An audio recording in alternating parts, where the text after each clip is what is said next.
Саламатсызбы балалар? Сәлеметсізбе ұстаз. Сұр болып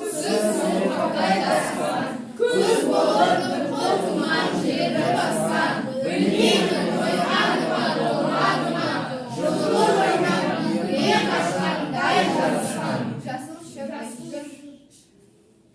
отырамыз. Үйге берілген тапсырма. 105-ші бет. Жамырамай қолды көтеріп айтамыз. Жалғас. Ұлы жібек жолы. Жоқ, үйге берілген тапсырманы айтамыз. 105-ші бет, 2-ші тапсырма. Ал кім дайындалды? Мұстафа. Ұлы жібек жолы ол Қазақстан ішінде жүрген. Дұрыс. Иә. Ал Испиджаб, Усбаникент, Отырар, Түркістан, Сайрам қалалармен өтті. Өтті, тамаша. Ерден тұр. Түркістан қаласы бұрында Ясса деп аталған. Иә. Дұрыс. Тағы. Ол жерде қандай сауда-саттық жолда жүр? Ерден тұрып жауап береміз бала. Алтын, күміс, қымбат тастар, әшекей, бұйымдар, иә? шоқ деген. Иә, дұрыс. Маталар сатылды. Ал тағыдай мысал келтіресіңдер. Ұлы жібек жолы жайлы. Қорытындылардаршы болмаса. Ұлы жібек жолы ол біздің бұрынғы тарихымызға және біздің оқып жатқанымызға қатысты. Тамаша, жарайсың. Бүгін кім жоқ сыныпта? Альбина жауап бер. Кого нет в классе? Тұр, Альбина. Кім бар класса, кім жоқ? Шахруза. Шахруза. Шахруза жоқ. Тағы? Бол, иә? Отыр. Тамаша. Жарайсыңдар балалар. Олай болса, келесі сендер сабаққа өтеміз. Бүгін біздер сендермен жаңа бөлімді өтеміз. Кітаптарыңды ашыңдар. 106-шы бет. Откройте страницу 106. У нас новый раздел «Спорт және денсаулық күтімі». Соның ішіндегі футбол ойнаймыз тақырыбы.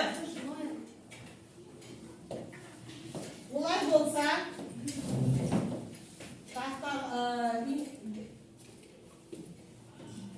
интерактивті тақтаға қараймыз. Мінеке, бүгін бөліміміз спорт және денсаулық күтімі, тақырыбымыз футбол ойнаймыз. Келесі, сабағымыздың мақсаты. Сендер бүгін не білулер керек? Тыңдалған мәтіннің негізінде мазмұнын түсініп, ақпараттың өзектілігін анықтайсыңдар. Және не үйренесіңдер? Оқыған мәтін негізінде ақпараттың өзектілігін анықтап, олардың анықтау жолдарын қарастырасыңдар. Келесі, бағалау критерийларымыз қандай? Бүгін мәтінді тыңдай білесіңдер және тыңдалым мәтін бойынша сұрақтарға жауап айта білулерің керек. Ал сұрақ, футбол ойнағанды ұнатасың ба, Владислав? Тебе нравится играть в футбол? Иә. Иә. Толық жауап бер. Иә, мен ойнаймын.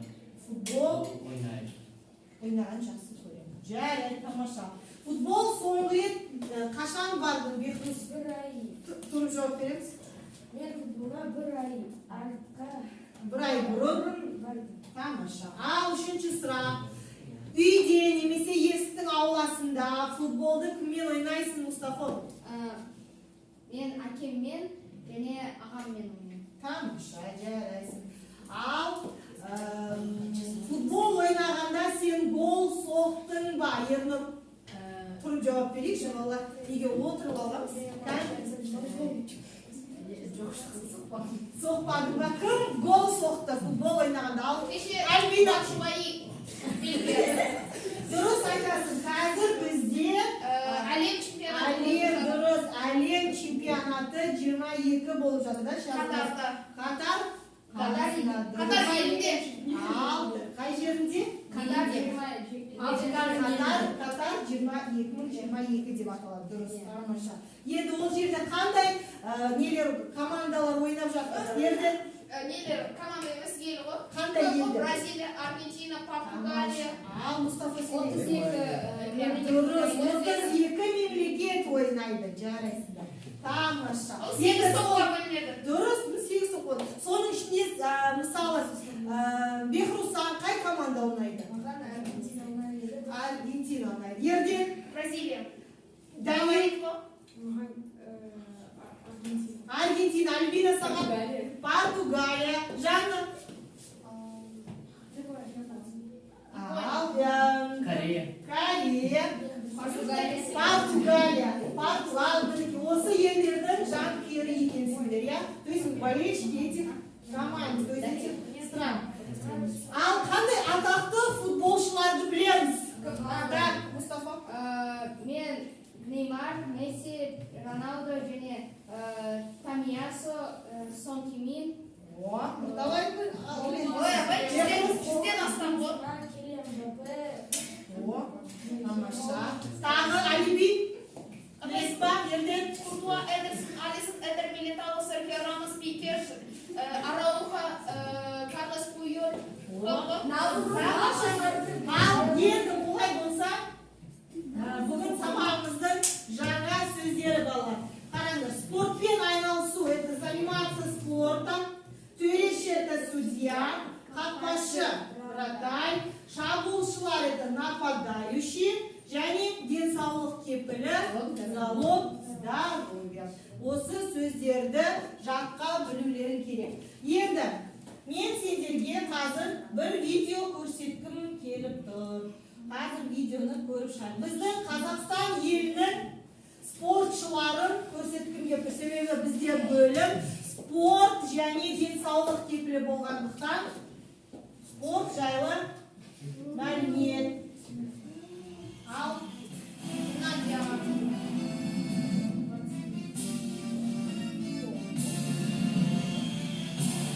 Спорт саулық кепілі.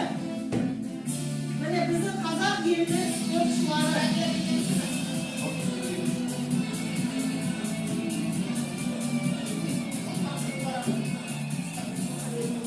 Мұқият қараймыз және еске түсіріп, еске сақтап аламыз спортшыларды. Жеке-жеке тоқталады. Ермахан Ибраим, боксшы. Бекзат Саттархан. Илья Ильин, ауыр атлетика.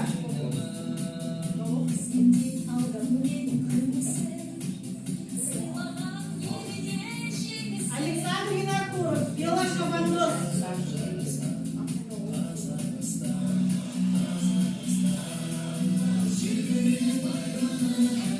Майя Манеза, ауыр атлетика.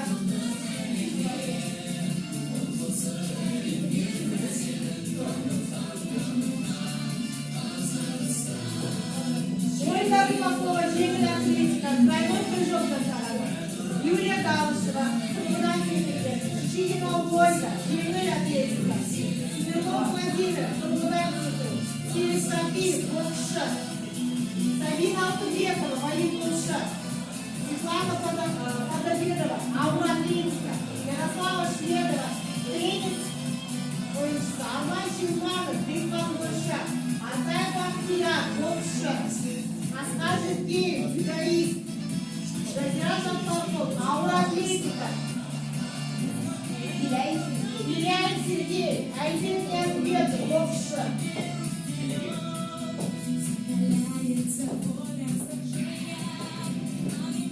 Дмитрий Баланкин, синхронный жүзуші. Денис Тен, Анелия Суханов. Данияр Елисенов, боксшы.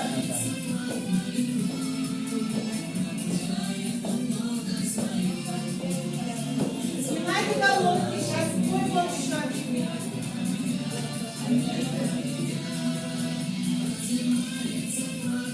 Елдос Сметов, дзюдоист. Ал міне балалар, осы біздің көк туымызды көкке желбіретіп, әнұранымызды шетелдік ареналарда айтып, елімізді әлемге әйгілі еткен біздің осы спортшыларымыз. Біразын білетін шығасыңдар деп ойлаймын. Тамаша. Олай болса, сабағымызда қарай жалғастырамыз. Бұл жалпы сендерге түсіндіру болып жатыр. Ал олай болса келесі. Ал екінші тапсырмаға қараймыз. Сурет бойынша мәтін құраймыз. Көріп тұрмыз ғой. Мысалы үлгі. Стадионға бардық, футбол көрдік, аңғарай өздерің ойларыңды білдіріңдер. Қанекей, ерден айтып көр. Біз жазда кешкі сағат 8-де футболға бардық. Ол жерде өте қызықты матч болды. Тамаша. Мұстафа. Төреші жаман болды. Ол біздің командамызға қызыл карточка берді. Иә, жарайды, солай болсын. Ал, тағы да кім айтады өз ойын? Және қандай бір ой туындап тұр суретке қараңдаршы. Не ойлап тұрсыңдар? Және біздің командамыздың ойыншысы гол салды. Гол салды. Тамаша. Жарайсыңдар. Бұлай болса келесі тапсырмаға көшеміз. Ал, бұл жерде бізде диалог оқуымыз керек. Ал, кім оқиды? Владислав оқиды және Данил оқиды. Владислав, баста. Сәлем, Нұрасыл. Нұрасыл, сен футбол ойнағанды жақсы көресің бе? Әрине футбол елімге танымал. Әлемге танымал, ребята, это известно. Мен де футбол ойнағанды жақсы көремін. Ертең футбол ойнаймыз, сен де. Иә. Сендермен ойнаймыз. Көрші мектептің балаларымен ойнаймыз. Иә. Қай жерде ойнаймыз?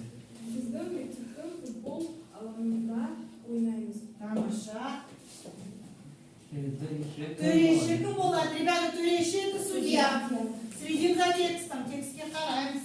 Дене шынықтырудан сабақ берген Асхат ағай төреші болады. Төреші болады. Владислав. Сен допты жақсы есептейсің бе? Жақсы ойнауға тырысамын. Ал.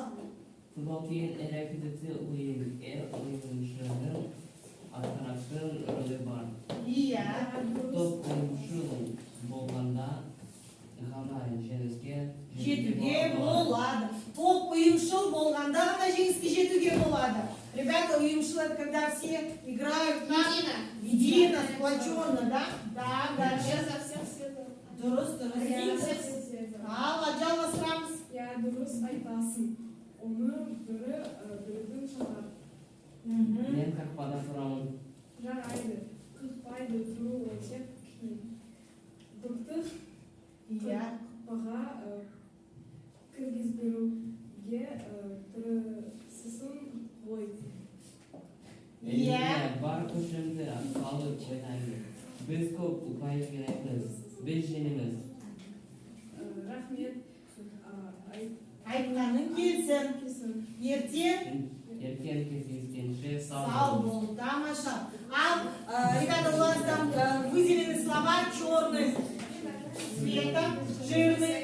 Эти слова, да, нет, это новые слова, я вам объясню. Әлемге танымал, известный. Жақсы көремін, нравится, любить, да? Қай жерде находится где, да? Төреші, судья. Так, қиын, трудно, ауыр деп айтуға болады, иә? Қызықты, өте қызықты, иә. Тұру, стоять, және күшімді салып, күш, жігер, иә? Тамаша, олай болса, келесі тапсырмаға қараймыз. Сұрақтарға жауап беруіміз керек. Мәтінге қатысты сұрақтар жауап бер. Ал енді, Амалия, футбол қандай ойын? Қандай ойын? Қалай? Әлемге танымал. Енді, қараңдар, бізде бұл жерде дескрипторымыз қандай? Диалогтың мазмұнын түсінулерің керек, сұрақтарға дұрыс жауап берулерің керек, өз ойын нақты, түсінікті жеткізулерің керек. Мінекей, осы критерияларға сәйкес дескриптор, осыған сәйкес сендерді бағалаймын. Сұрақ, келесі, футболды қайда